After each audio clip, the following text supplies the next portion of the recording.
salni satamni sekang samung citra khanyarok bai bathakjakmani Dilip Sukra Das inogo thangi naikya 24 Ramchandra Ghat ni batanyai borong gonang Ranjit Debruma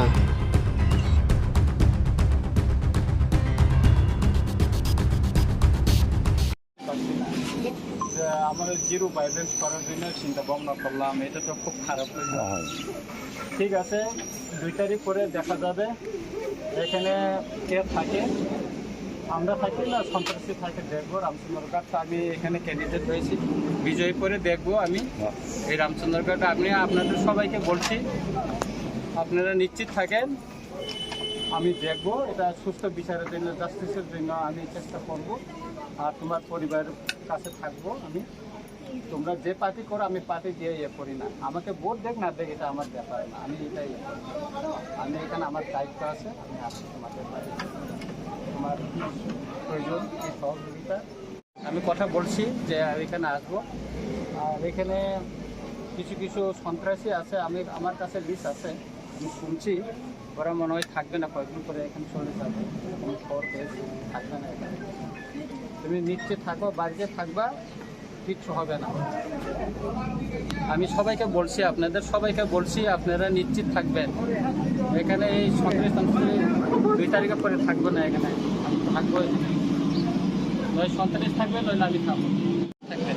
এটা মাটি beta মাটি ছাড়বেন আর মাথা উঁচু করে থাকবেন সবাই, সবাই জন্য মাথা উঁচু করে থাকে। এটা আমরা ত্রিপুরা মাথা, এটা ওই অন্যান্য পার্টি না।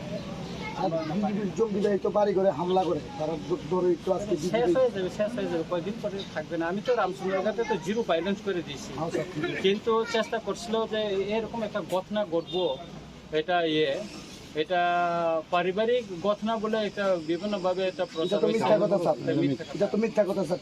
তাইনে প্রধান তাইনে বিগত 2 বছর আগে এক ছেলেকে হাফ মার্ডার কইরা এটারে মার্ডারের হুমকি দিয়ে তাকে মারার চেষ্টা করছিল। তারপরে সে মামলা করতে গেছিল থানা, সে এই প্রধান বিজেপির প্রধান কৃষ্ণ প্রধান তাই নিয়ে কইছে যে ওই ছেলের নাম ছিল চন্দন দাস, একই পাড়ার বাড়ি, সেই ছেলের বাড়ি আর 4-5টা বাড়ির পরের বাড়ি।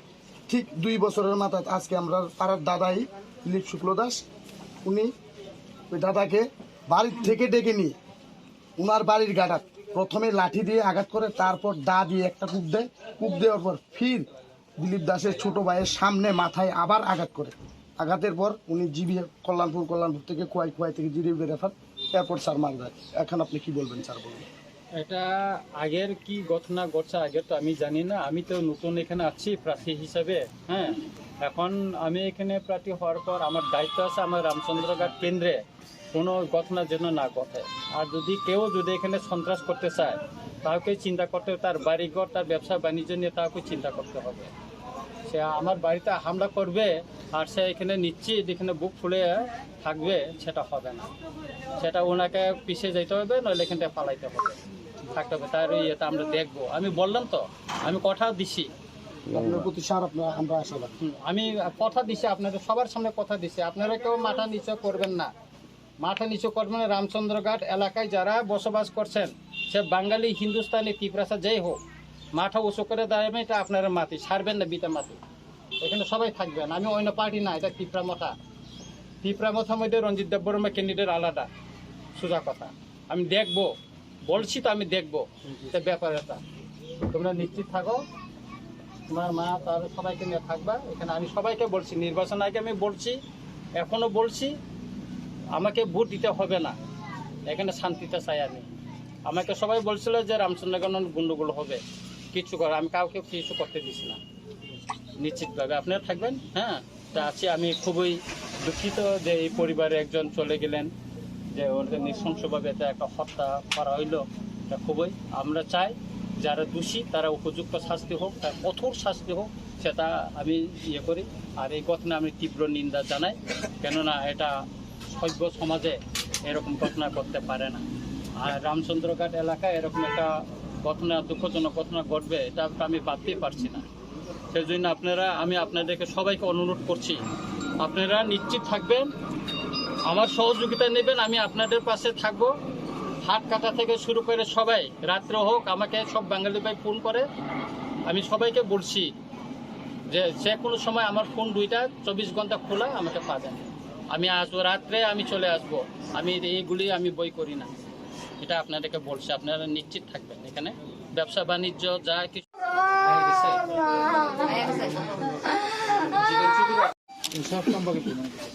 আজকে আমরা দ্বারিকাপুর, এটা রামচন্দ্র 24 রামচন্দ্রঘাট এলাকাতে পড়ে। এখানে দিলীপ শুক্লা দাস নামে একজন এখানে বিশিষ্ট ব্যক্তি, বয়স্ক ব্যক্তি, ওনাকে নৃশংসভাবে খুন করা হয়েছে। এখানে এলাকার কিছু সন্ত্রাসী ওনাকে খুন করা হয়েছে। আমি খবর পেয়েছি একটু দেরিতে, সেই জন্য আজকে চলে আসলাম এই পরিবারে।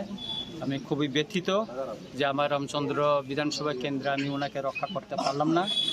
আমি পরিবার এবং এলাকাবাসীকে কথা দিচ্ছি, হয়তো 2 তারিখের পরে সন্ত্রাসীরা এখানে আর থাকবে না, চলে যাবে। আমি এলাকারবাসীর জন্য এখানে তাদেরকে প্রতিরোধ গড়ে তুলব এবং এটা গণতান্ত্রিক পন্থায় তাদেরকে এখান থেকে আমি দমন করার জন্য চেষ্টা করব। কেননা আমরা সবাই চাই রামচন্দ্রঘাট বিধানসভা কেন্দ্র নির্বাচনে 0 ভায়োলেন্স আমরা করে দিয়েছি এবং আমরা কথাও দিয়েছি, আমরা আরও কেউ কথা দিয়েছি, পুলিশ প্রশাসনের কথা দিয়েছি আমরা 0 ভায়োলেন্স করার জন্য। কিন্তু নির্বাচনের পরে যে এই ঘটনা ঘটবে সেটা আমরা ভাবতেই পারিনি।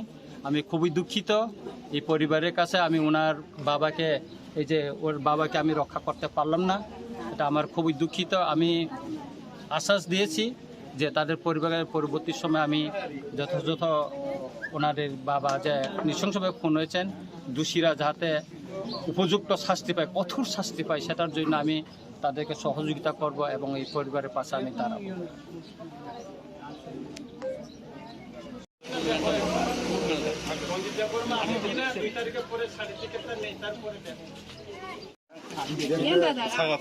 প্রেসিডেন্ট সাহেব